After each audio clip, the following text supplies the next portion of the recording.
अगला हमारा जो हरफ है वो है बा। ये बड़ा खूबसूरत और बड़ा प्यारा लफ्ज़ है। इसकी ज़रा सेटिंग ना ख़त्ते नसख और ख़त्ते सुलस में ये थोड़ा फ़र्क रहता है, ठीक है। आप ये गौर करें, 1 2 3 4 5 और 6 कत पर मुहीत ये बा होता है। इब्तिदा इसकी, ये देखें, ये इसकी इब्तिदा है। और यहाँ पर देखें, आप गौर करें कि ये बिल्कुल बारीक बना हुआ है। क्यों बना हुआ है? क्योंकि जब हमने आगे से कलम को फेरना है तो यहाँ से वो ऑटोमेटिकली बारीक ही बनेगा। और फिर इसको फेरते हुए नीचे की तरफ, और समझ लें कि जब हमारा इधर से 4 कत जब पूरा हो जाएगा, 4 कत जब पूरे हो जाएंगे ना यहाँ तक आके, तो फिर इधर से हमने इसको ऊपर की तरफ लेके जाना है, ठीक है। ये मैं आपके सामने ना इसको रख करता हूँ। 1 2 3 और 4 5 और 6, ये 4 कत है यहाँ पर, ठीक है।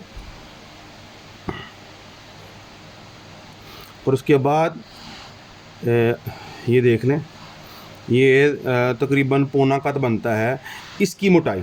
जब हमने ये वाला हिस्सा बनाना है ना, ये वाला हिस्सा, तो इस हिस्से की टोटल जो लेंथ है, टोटल चौड़ाई होनी चाहिए, ये देखें आपके सामने, ये पूरा कत नहीं है, ठीक है।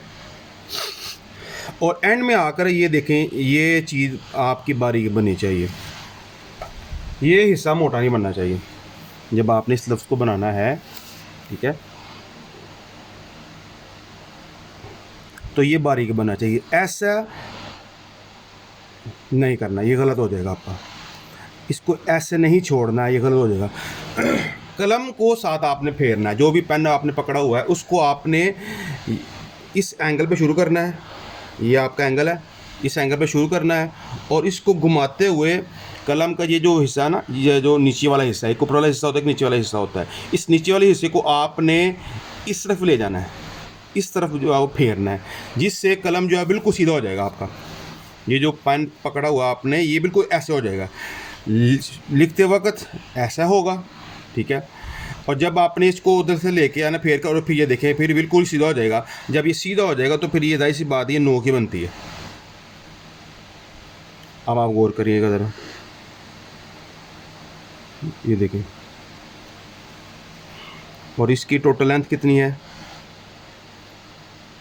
1 कत और 1.5 कत, ये इसकी टोटल लेंथ है, इससे ज़्यादा नहीं होना चाहिए। उसके बाद यहाँ पर मैं सीधी लाइन लगाता हूँ, ये वाला हमारा, ये मैंने ऊपर जो लगाई हुई है, इसी के अकॉर्डिंग टोटल कितनी है? 1 2 3 4 5 6 कत जो हमने लगाए हुए हैं। अब शुरू कहाँ से करना है, ये भी बड़ी अहम चीज़ है। आपने इसको शुरू कहाँ से करना है? जहाँ पर आपने इसको ख़त्म किया है, यहाँ ये नोक बन गया, नोक से बिल्कुल 1 मिलीमीटर 1 mm ऊपर, यानी बिल्कुल नीचे नहीं बल्कि इसके ऊपर रख कर आपने इस लफ्ज़ को आगे की तरफ ले जाना है। अब यहाँ तक आ गया, ये हमारे 4 कत तक आ गया ये। अब इसके बाद अगला जो प्रोसेस है ये इसकी गुलाई है, ठीक है।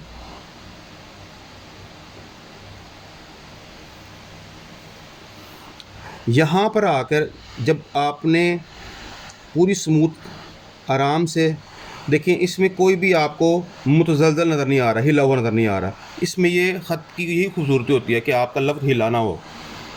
अब ये आपने चलाया, यहाँ तक आपने इस ज़मीन के साथ रखा, टच किया, और साथ ही आपने इसको फ़ौरन ऊपर कर देना है। और ये देखें, ये आपको एक गुलाई की शक्ल नज़र आएगी। इसको भी देखें आप,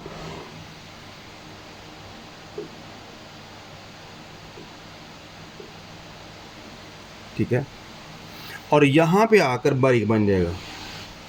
यानी जो कत के जो बुनियादी जो चीज़ें होती हैं वो एक होता है, इसकी एक कॉर्नर पॉइंट होता है, नोक होती है, और एक इसका पूरा कत होता है। यहाँ लफ्ज़ बारीक बनता है तो यहाँ लफ्ज़ मोटा बनता है, ठीक है। अब यहाँ पर बारीक है, यहाँ सारे का सारा मोटा और एंड पे आकर बारीक बन गया, ये दुम बन गया लफ्ज़ की।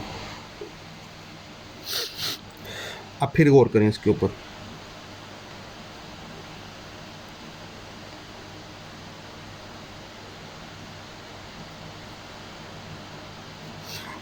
और ये कहाँ ख़त्म करना है, ये भी अहम बात है। ये देखें, ये इन दोनों के सेंटर के अंदर आपने ख़त्म करना है। यहाँ पर भी आप नोट करिएगा था, ये देखें,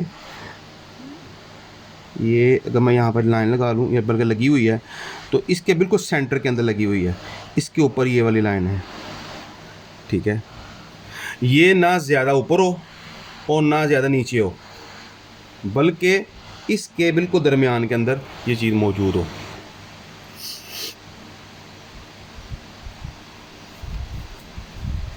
उसके बाद इसमें एक और बात आप देखिएगा ज़रा, यहाँ पर भी एक हमारा एक कत आ गया और इधर भी ये मैं यहाँ पर मैं अगर लाइन लगाता हूँ ना मैं सीधी, तो देखिए मैं यहाँ पर एक छोटा सा गोल गोलाई बना सकता हूँ। यानी कि ये समझ लें कि ये बाग की टेक है, आपने इसको भी टेक लगा देनी, इधर से ऊपर रख देना, जिस तरह इंसान सोते वक्त नीचे तकिया रखता है, ये इसका तकिया है, ठीक है। ऐसे नहीं बनाना आपने, इसको ऐसे करके ऐसे नहीं करना, ये गलत हो जाएगा। इसका प्रॉपर जो है वो आपने टेक बनानी है।